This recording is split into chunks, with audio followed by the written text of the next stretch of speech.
जय हिंद दोस्तों। देखिए, हम पढ़ रहे थे भारतीय संविधान का भाग 9। ठीक है, भाग 9 को जिसमें पंचायतें आती हैं। ठीक है, 73वें संविधान संशोधन द्वारा इसको जोड़ा गया था भाग 9 को, और 11वीं अनुसूची को जोड़ा था। ठीक है, ये सब चीजें हम देख चुके हैं। ठीक है, भाग 9 में का आर्टिकल आपके 243 से स्टार्ट हो जाते हैं। 243 में हमने क्या देखा था? परिभाषाएं देखी थी। ठीक है जी, परिभाषाएं देखी थी। ठीक है, किस तरह की परिभाषाएं थी आपकी? ठीक है, परिभाषाएं आपकी थी ये, जैसे ग्राम सभा क्या है, ठीक है, डिस्ट्रिक्ट क्या है, और आपका जैसे मतलब जिला क्या है, और पंचायत क्षेत्र क्या है, ठीक है, और जनसंख्या क्या है, ये सब चीजों की परिभाषाएं हमने देखी थी। राइट। फिर हमने आर्टिकल आपका नेक्स्ट जो देखा था 243 का देखा था। ठीक है जी, 243 का देखा था, जिसमें हमने क्या देखा था? ग्राम सभा। ठीक है, ग्राम सभा देखा था। ग्राम सभा, देखिए, ग्राम सभा ग्राम स्तर पर ऐसी शक्तियों का प्रयोग करती है, ऐसे कृत्य करती है जो कि उसको राज्य विधानमंडल विधि द्वारा उसको जो सौंपे। ठीक है, मतलब ऐसी शक्तियों का प्रयोग कर सकेगी जो किसी राज्य के विधानमंडल द्वारा विधि द्वारा उपबंधित किए जाए। ठीक है, तो राज्य विधानमंडल कानून बनाकर जो शक्तियां उसको दे, उन शक्तियों का प्रयोग ग्राम सभा करती है। ग्राम सभा किसको कहते हैं? ठीक है, एक गांव के सभी मतदाता मिलकर ग्राम सभा का निर्माण करते हैं। ठीक है, अगर आप अपने गांव के रजिस्टर्ड मतदाता हैं तो आप ग्राम सभा में आ जाते हैं। ठीक है जी। ठीक है, नेक्स्ट हमने देखा था आपका 243 खा। 243 खा देखा था। ठीक है, 243 में खा में क्या था? पंचायतों का गठन की बात की गई थी। ठीक है, प्रत्येक राज्य में ग्राम, मध्यवर्ती और जिला स्तर पर 3 स्तरीय पंचायतों की गठन की बात देखी थी। ठीक है, जिस राज्य की जनसंख्या 20 लाख से कम है तो वहां पे 2 स्तर की पंचायत होगी। ठीक है, एक आपका ग्राम स्तर पे हो जाएगी, दूसरी आपकी जिला स्तर पे हो जाएगी। मध्यवर्ती पंचायत का वहां पे गठन की बात हमने देखी थी कि नहीं किया जाता है। ठीक है, आर्टिकल 243 आपका हमने गा देख लिया। ठीक है, 243 गा देखा था। पंचायतों की संरचना देखी थी हमने। ठीक है जी, पंचायतों की संरचना देखी थी, उसमें हमने काफी बड़ा हमारा वीडियो था, उसका आपने नहीं देखा हो तो देखेगा। ठीक है, नेक्स्ट देखिए, हमने आर्टिकल जो अभी हमने लेटेस्ट पढ़ा है वो आर्टिकल आपका 243 कहा है, यानी डी, 243 डी, जिसमें हमने क्या देखा था? आरक्षण देखा था। ठीक है, अनुसूचित जाति जनजाति, ठीक है, इनको जनसंख्या के अनुपात में इनको आरक्षण मिला हुआ है। महिलाओं को 1/3 आरक्षण मिला है। ठीक है भैया, आरक्षण को एससी कैटेगरी में भी मिला हुआ है, एससी कैटेगरी में भी तो महिला को 1/3 आरक्षण मिला हुआ है। ठीक है, ये भी हमने डिटेल में देखा था, इस आर्टिकल को देखिएगा। इस सभी आर्टिकल फॉलो करते जाइए। ठीक है, फिर भाग 9 बहुत अच्छे से समझ में आ जाएगा। ये 1 बाय 1 आर्टिकल को हम देखते रहेंगे, क्योंकि एक दूसरे आर्टिकल क्या ना एक दूसरे से कनेक्टेड भी रहते हैं। कभी कभी पिछले आर्टिकल में क्या था वो भी डिस्कस हो जाता है, तो एक एक आर्टिकल आपको बहुत अच्छे से अगर समझने हैं देन पिछले आर्टिकल को भी फॉलो करना जरूरी हो जाता है। ठीक है जी, देखिए आज हम देख लेते हैं आपका 243E। ठीक है, 243E मतलब, ठीक है, 243E क्या हो गया? ये इसको अड़ा हिंदी में बोल देंगे, ई ध्यान में रखिए। ठीक है, ओ तक पढ़ेंगे हम, उसके बाद नगर पालिकाएं आ जाती हैं। ठीक है जी, अब देखिए 243E में क्या है? पंचायतों की अवधि बताई गई है।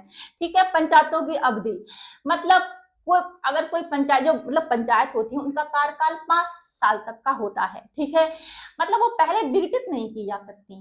ठीक है, मतलब कोई कानून बनाकर ऐसा नहीं है कि उनका कार्यकाल कम कर दिया जाए, ठीक है, पहले भंग कर दिया है, ऐसा नहीं हो सकता। ठीक है, कोई कानून बनाकर मतलब उसको भंग नहीं किया जा सकता। ठीक है जी,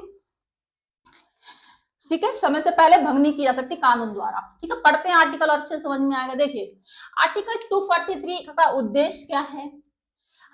आर्टिकल 243E पंचायती राज संस्थाओं के कार्यकाल चुनाव समय से संबंधित है। ठीक है, चुनाव समय मतलब चुनाव से भी संबंधित है और कार्यकाल से भी संबंधित है। ठीक है, इसका मुख्य उद्देश्य है पंचायतों को निश्चित 5 वर्षीय कार्यकाल देना। ठीक है, 5 वर्ष तक का कार्यकाल इस आर्टिकल के द्वारा, ठीक है, ये निश्चित करना कि पंचायतों का कार्यकाल 5 साल तक रहे। ठीक है, और उन्हें समयबद्ध चुनाव के दायरे में रखना है, ताकि समय से चुनाव के दायरे में भी रखना इस आर्टिकल का मेन उद्देश्य समझ लीजिए क्या है। ठीक है, कार्यकाल 5 साल तक देना और चुनाव को समय से कराना। ठीक है, इस आर्टिकल के द्वारा। देखिए, संविधान के 73वें संविधान संशोधन द्वारा जोड़ा गया यह प्रावधान प्रत्येक स्तर की पंचायत पर लागू होता है। ठीक है, जैसे ग्राम पंचायत, पंचायत समिति, जिला परिषद के 5 वर्ष के स्थिर कार्यकाल की बात करता है। ठीक है, प्रमुख प्रावधान देख लीजिए। देखिए, 5 वर्ष की अवधि, प्रत्येक पंचायत का कार्यकाल, मतलब ये सभी पंचायतों की बात हो रही है यहाँ पे। प्रत्येक पंचायत का कार्यकाल उसकी प्रथम बैठक के लिए निर्धारित दिनांक से शुरू होकर 5 वर्ष तक चलता है। 5 वर्ष तक की जो अवधि है वो कैसे कैलकुलेट करी जाती है? प्रथम बैठक से। ठीक है, प्रथम बैठक के लिए निर्धारित दिनांक से शुरू होकर 5 वर्ष तक चलता है। ठीक है, कोई नया कानून चाहे वह संसद बनाए या राज्य विधानमंडल बनाए, विधानसभा, ठीक है, ऐसा कोई कानून या संशोधन नहीं ला सकती जो जिससे पहले से चली आ रही पंचायत की 5 साल की वैधता को बीच में ही खत्म कर सके। ठीक है, ऐसे ही कोई कानून द्वारा आप इसकी वैधता को, मतलब जो समय है उसको 5 साल का, उसको कम नहीं कर सकते। एग्जाम्पल समझ लीजिए, मान लीजिए एक गांव की पंचायत, ग्राम पंचायत का कार्यकाल अप्रैल 2022 में शुरू हुआ, मार्च 2027 तक है, 5 साल तक है। ठीक है, अब अगर राज्य सरकार दिसंबर 2024 में, 22 में शुरू हुआ कोई पंचायत का कार्यकाल, मान लीजिए राज्य सरकार दिसंबर 2024 में कोई नया कानून बना दे, ठीक है, कि अब से पंचायतों का कार्यकाल 3 साल का होगा, ये कानून बना दे, तो क्या होगा? तो ये नया कानून पंचायतों पर लागू नहीं होगा। ठीक है, क्योंकि पहले से पंचायत का जो कार्यकाल चला आ रहा है, ठीक है, वो 5 साल कंप्लीट ही करेंगे। ठीक है, बीच में आप कानून नहीं बना सकते। आगे समझ में? ठीक है, बीच में आप कानून बनाकर उनका कार्यकाल कम नहीं कर सकते। ठीक है, देखिए, चुनाव की समय सीमा, पंचायत के अगले 5 वर्ष की अवधि समाप्त होने से पहले चुनाव कराना आवश्यक है। ठीक है जी, ठीक है जी, देखिए, ठीक है जी, पंचायत के अगले 5 वर्ष की अवधि से समाप्त होने से पहले चुनाव कराना आवश्यक होता है। चुनाव की वैधता क्या है? ठीक है, देखिए, कार्यकाल समाप्त हो रहा है, ठीक है, तो पहले चुनाव कराना आवश्यक होता है। ठीक है, पंचायत के अगले 5 वर्ष की अवधि से समाप्त होने से पहले उनका चुनाव कराना होता है, इलेक्शन कराने होते हैं। यदि कोई पंचायत 5 साल पूरे होने से ही पहले भंग हो जाती है, ठीक है, अगर कोई पंचायत 5 साल पहले, 5 साल से कंप्लीट नहीं करे और पहले ही भंग हो गई, हो सकती है किसी कारणवश, ठीक है, ऐसा नहीं कोई कानून का नहीं, वैसे भी किसी कारण अगर भंग हो जाती है तो क्या होगा? नए पंचायत का चुनाव भंग होने के 6 माह के भीतर कराना होगा। 6 माह का टाइम दिया गया है, 6 महीने का, उसमें भी कुछ कंडीशंस हैं। देखिए, 6 माह की जो सहमति है वो क्या है? देखिए, पंचायत भंग होने पर, यदि भंग होने पर 5वां वर्ष पूरा होने में 1 साल या अधिक समय बचा है, ठीक है, कोई पंचायत भंग हो गई है, ठीक है जी, किसी कारणवश, तो उसका जो कार्यकाल है वो 1 साल बचा है। ठीक है, 1 साल, मतलब 1 साल का पूरा होने का, मतलब 1 साल रह गया है या अधिक समय बचा है, तो चुनाव कराना आवश्यक होगा। इतनी लंबी अवधि के लिए ऐसे तो छोड़ नहीं सकते, है ना, क्योंकि सुचारू रूप से कार्य, मतलब चीजें चलनी चाहिए, ठीक है, व्यवस्था सुचारू रूप से चलनी चाहिए, इसलिए चुनाव कराना आवश्यक होता है, क्योंकि बहुत ज्यादा लंबा समय हो गया है। ठीक है, 1 साल बहुत होता है, 1 साल से ज्यादा का समय, अगर पिछली जो पंचायत है वो भंग हो गई है, इतना समय उसका कार्यकाल पूरा नहीं हुआ, 1 साल अभी और रह गया है, ठीक है, 1 साल से ज्यादा रह गया है, तो नए चुनाव कराने होते हैं। जो दूसरी जो पंचायत बनती है वो समय पूरा करेगी, पिछली पंचायत का जो समय बाकी रह गया है, जो नई पंचायत आएगी वो समय उसका कंप्लीट करेगी। ठीक है जी, यदि भंग होने पर 5वां वर्ष पूरा होने में मात्र 6 महीने रह गए थे या उससे कम समय बचा था, तो चुनाव कराना आवश्यक नहीं है। ठीक है, 6 महीने से कम समय रह गया है, ठीक है, होने में मात्र 6 माह या उससे कम समय बचा है, ठीक है, जो पंचायत भंग हुई है, ठीक है, स्थानीय स्तर पर या जो भी पंचायत है आपकी, तीनों पंचायतों की यहाँ पे बात हो रही है, विशेष ध्यान में रखिएगा, ग्राम पंचायत, पंचायत समिति और जिला पंचायत, तीनों पंचायतों की बात हो रही है। अगर ये भंग हो गई है, ठीक है, 5वां वर्ष पूरा होने में इनका सिर्फ मात्र 5-6 महीने थे, ठीक है, सॉरी 6 महीने थे, इससे भी कम समय था, तो चुनाव कराना आवश्यक नहीं होता है। ठीक है, देखिए नए पंचायत का कार्यकाल मैंने बता दिया आपको, जो पंचायत भंग हो गई थी उसका जो समय पूरा करने के लिए नई पंचायत का कार्यकाल यहाँ पे दिया गया है।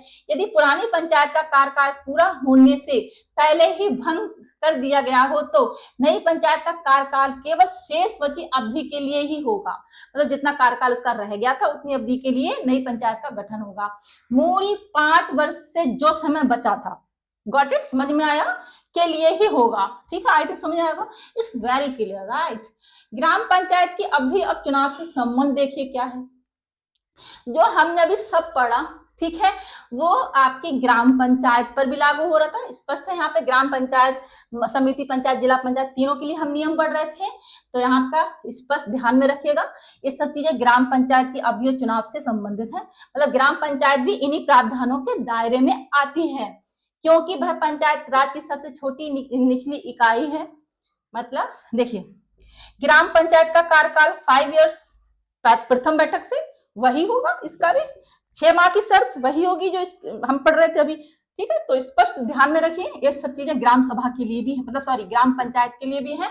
हम सभी पंचायतों की यहाँ पे बात हो रही है, किसी स्पेशल एक पंचायत की बात नहीं हो रही है। पंचायतों के यहाँ पे कार्यकाल की बात हो गई, चुनाव की बात हो गई।